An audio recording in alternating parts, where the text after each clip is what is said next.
Everybody for weeks has been saying Jey Uso is going to be the one that turns heel and goes against Jimmy. But you know what? As time goes on, I'm getting a little bit of a feeling that maybe we're all wrong. Hello, my friends. Welcome to the Wicked Bitter channel. I'm Travis. Thank you for checking out this video. Thank you for clicking it and giving it a try. We would love to have you here on this channel. If you're somebody who loves WWE content, subscribe to this channel for more of it because I got you every week WWE content here on this channel. Let's get down to business. Jey Uso. In the past few weeks, everybody's been questioning his acts. This guy's walking around talking, the way he responds to Jimmy, the way he responds to Roman, the way he responds to all the chatter online. It looks like he's going to be turning heel. Myself included have been saying this for a while too. Admittedly, I have been saying that I don't think he's going to turn heel. I think that he's going to just adapt some of these characteristics that Roman Reigns has, or adopt these characteristics that Roman Reigns has, where he's going to have a little bit of an edge to him now. He's not going to be the happy-go-lucky, just yeeting every single week with not much else to say, with not much other layers or any other kind of dimensions to him.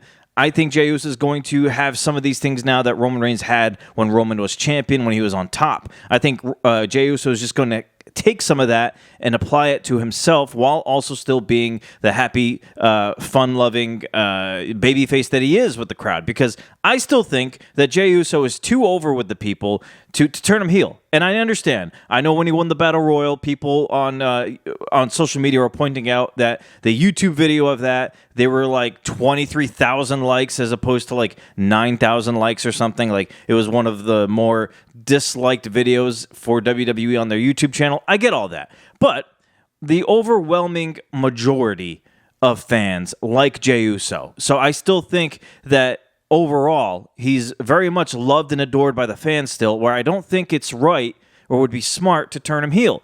However, the person who I think might be turning heel, and I've had this feeling about it for a little bit, but now it's starting to all pile up for me. Because I'm putting myself in his shoes.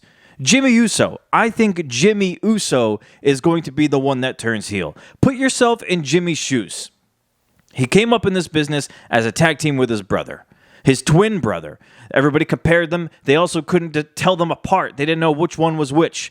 To now, eventually, things progressed. They had a lot of success together as a tag team, and then eventually, Jey Uso went off on his own. But in the meantime, before he went off on his own, he was being told by Roman Reigns, the tribal chief, Jimmy Uso's cousin, Jey Uso's cousin, that they are priming and prepping Jey Uso to take over as tribal chief one day, and that Jey Uso is the right-hand man for right now, and they're grooming him to be the tribal chief when Roman is ready and when Jey Uso is ready. They don't talk about Jimmy Uso.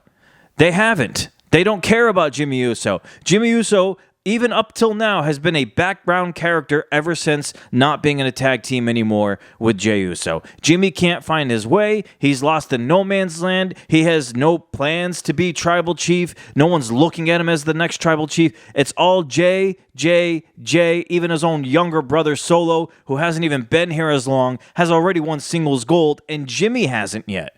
If I'm Jimmy Uso, there's a lot to be upset about. There's a lot to be salty about. I think the turn will be Jimmy Uso. You top it all off with Jey Uso trying to talk to Jimmy like he's his boss, or like he's Roman Reigns, or he's in control, and then Jimmy Uso trying to fight back on that, trying to tell Roman Reigns that, hey, Jey is nothing like you. I'm nothing like you. And then Roman tells Jimmy, this was weeks ago, he said, ever since Jey won that World Heavyweight Championship, he's become more like me than he's ever been like you. So now Roman is distancing Jey from Jimmy. Roman is placing Jey on a higher pedestal than he looks at Jimmy Uso. Everybody looks at Jimmy right now as a supporting cast member, not as the main character, whereas they're looking at Jey Uso as the main character. His nickname is Main Event, Jey Uso.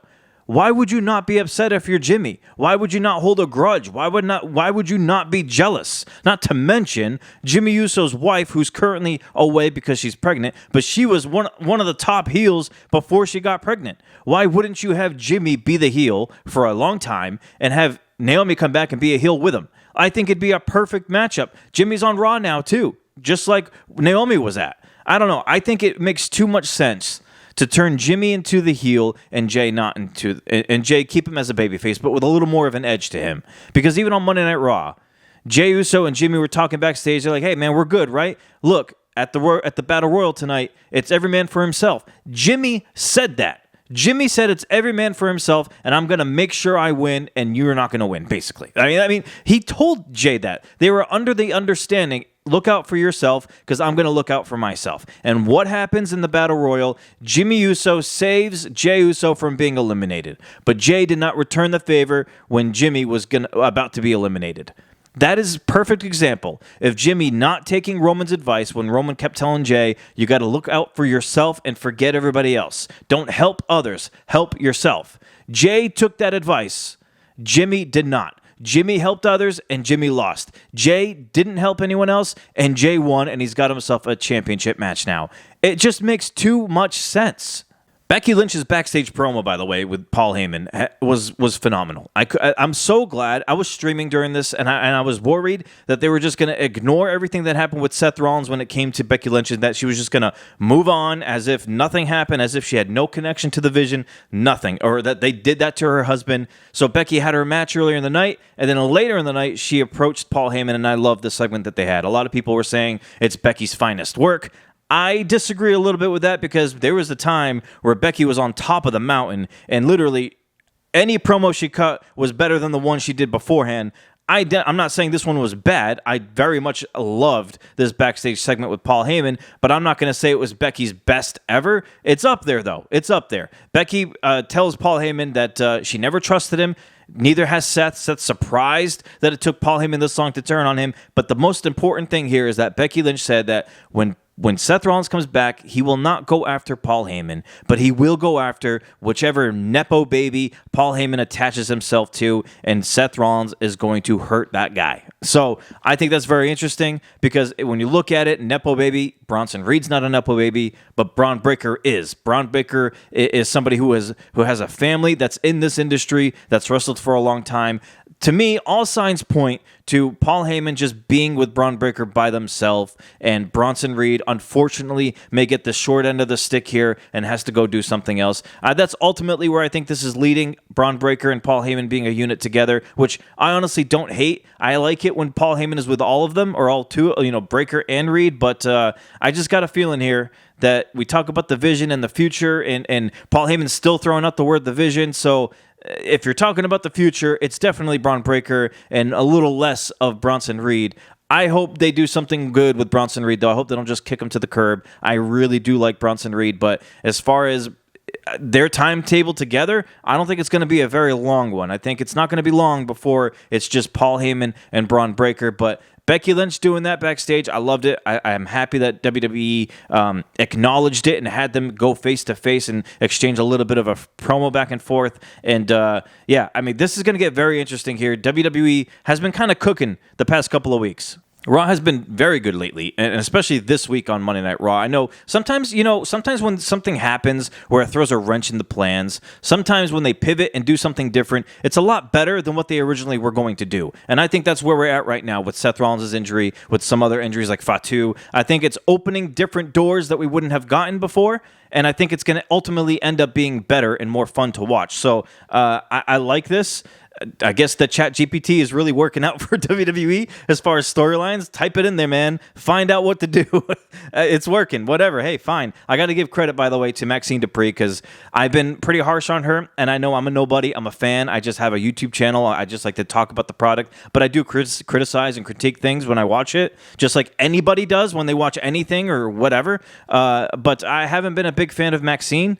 But lately, you could tell she's been putting in the work. I've been seeing the videos of her putting in the work, practicing. She's been getting better every single week. And honestly, WWE released a backstage a reel or a video of her when she came back through the curtain after the match. And she cut a pretty good promo straight into the camera to Becky Lynch. I thought that was great. And I think she's just getting better and better from here on out. In-ring work and microphone or promo work. I'm not saying she's ready yet, like other people like to throw around, but I'm also not saying she's not ready. I think she is a very good underdog story, which WWE thrives on at times. So I definitely think Maxine Dupree should definitely be considered a strong possibility to beat Becky Lynch for that title. Got a little bit of an interesting little backstage segment. Roxanne Perez and I was going to say the Bullet Club, the Judgment Day were backstage. Roxanne tries to comfort Dom after Finn Balor and JD McDonough were pretty harsh on him, telling him, it's kind of like his fault, kind of the reason why they have to defend these tag team titles. And they storm off. Roxanne tries to comfort Dom, and Dom says thank you to her. This is the first time, really, we're getting Dominic really kind of acknowledge Roxanne. He's been kind of like existing around her, but not really interacting with her. And I think this was the first step here. He said thank you to her. Raquel quickly steps in and says, all right, enough of that. Let's get back to business here. And I think these are the first steps of fulfilling what I had said months ago, that Roxanne is going to warm up to Dom, or vice versa. Dom's going to warm up to Roxanne to the point where they get pretty close. If not, go all the way, because Dom is dirty. We all know that. And it's going to be right around the time where Liv Morgan comes back. So seeing this already right now, it makes me feel like Liv Morgan is as close to returning as she can possibly be, because I think now we're starting to see the things in motion. Judgment Day lost the tag team titles. Finn and Dom are really starting to get at one another. You see Roxanne trying to comfort Dom. You see Raquel trying to break it up a little bit. Yeah, everything is pointing to Liv coming back, and when she does, that pop is going to be massive. One final thing here. I noticed on social media earlier today, I wasn't even going to cover this, but Samantha Irvin had mentioned or tweeted or whatever it was posted that she's got one more year. She's halfway through a 2-year non-compete clause by WWE, and I think this is just absurd. Whatever happened to the 90 days? All of a sudden now Andrade looks like he can't wrestle for a year, and then you're going to have Samantha Irvin, not even an in-ring performer as far as wrestler goes. She gets 2 years? She can't go to another wrestling company for 2 years. That is insane to me. I don't know what WWE and TKO are starting to do now with these contracts, but a 90-day non-compete clause is pretty rough so far. I mean, I know some industries that's kind of standard, if you work in media, I know that's kind of a thing sometimes, but for wrestlers, for pro wrestlers, independent contracted wrestlers, to tell them, hey, after you leave here, you can't wrestle, you can't go anywhere else for 2 years that's related in our industry. That's insane for somebody that wasn't even an in-ring wrestler. I don't want to say I feel bad, because it looks like she's doing just fine, but that's pretty harsh. That's pretty brutal that she has a 2-year non-compete clause for another wrestling company. Hey, when that's done, though, I think you're going to see Samantha Irvin a lot of places, both with music and wrestling companies, whether it be AEW or I don't know if she wants to do anything in Japan or Mexico, or wherever else, any other indie promotions, maybe locally into different states, or if she goes back to WWE. I don't think she will, unless she kind of gets something different this time around. But man, 2 years, that is surprising and pretty brutal. All right, my fine friends, I appreciate you checking out this video. I really do. Look, I'm going to be honest with you. These YouTube videos I've been putting out lately, they've been getting very little traction. I'm not going to lie. They haven't really been getting too many views, not too many likes. I don't know why. I feel like I'm being fairly consistent here. I feel like the quality of things is okay. Like, I've been trying to, fix up the things around me. I don't know what it is. I don't know. But the goal has always been to get as many wrestling fans on this channel as possible. And by doing that, I also need your help. If you don't mind liking this video, sharing it, maybe doing the hype points if that pops up for you, subscribing if you haven't yet. It's truly a good place to be. I love everybody on this channel. We all talk in the comments. I get emails sometimes from the subscribers, and we get to talk about it on video. I read them, and we talk about them. It's a fun place to be, a good wrestling place to be. And for the most part, everybody's very respectful to one another, which is one of the key things I value most here about this channel. We've really built a really great community. So if you're looking to join a wrestling community, a WWE fan community, this is the channel for you. Please subscribe to this channel. But everybody else, I appreciate you checking out this video. Please like it. Please subscribe. I'll see you in the next video. Until we eat again, my friends, as always, stay bitter.